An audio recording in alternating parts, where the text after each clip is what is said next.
Ayan, after maglaro, ito magla-lunch na po muna kami. Kumain na kami Ito, dati. ano na kami dito dati, yung sa Chinese restaurant. Ayan yung Ayan, pangalan ng bumalik lang Chinese kami kasi nga ito malapit sa palaruan ni Kim. Mabasa. Ayan, nauna na yung asawa ko.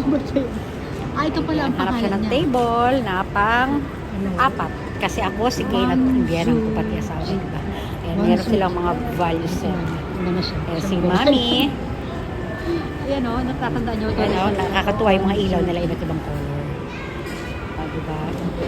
May pasabit sila. Ayan. O yan, nag-voice over pa rin tayo dito kasi ewan ko ba dito sa mall na to, halos lahat ng pasukan namin may mga music.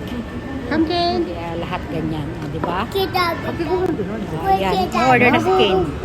Ito ang order niya. Painom mo na siya ng tubig. O, kulit, diba? Hi! O, ayan. Habang si Mami din, pipili pa siya ng para sa kanya. Ayan. O, si Kane. Hinahanap si Kane. O, ito kinuha na yung order namin. Ayan. Namimili na sila. Ang bait niyang waiter namin. Nag-ano siya, may sinasuggest siya. Ay, ito, na-order ko pala sinangag. Tsaka ramen, may chicken, may kasama ng dessert. Set na po yan. O, ayan.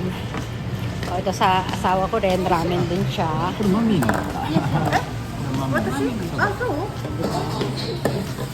Ano siya, parang sesame. Kasi ito namang gyoza. Ayan. May libreng soup. Another flavor ng may kasama rin chicken. Ayan. Ayan si Kishan. Ay, si Kane tapos na. Ano na siya, ready na siya magkulit. Ayun, no? Yung Sean pala, pangalan ng anak kong panganay. Si Kane. Ayan. Kaya si Papa, nauna na siya lumabas. Diba? Ayaw niya kaya magpahawak. Papa, Siya matiri, naglalakad Papa, ng matiri. isa niya. Yan, nantay na kami dyan. Come Ayan, here. Papa niya. Yakairo, bye. Ayan. Ayaw pa rin sumunod, oh. Ayan, sinundo na siya ng papa niya. Ayaw na siya bitawan kasi nga ang kulit, eh. O, ayan, escalator kami. Ganun pa rin siya. Makulit pa rin. Kahit sa magpunta ang kulit niya,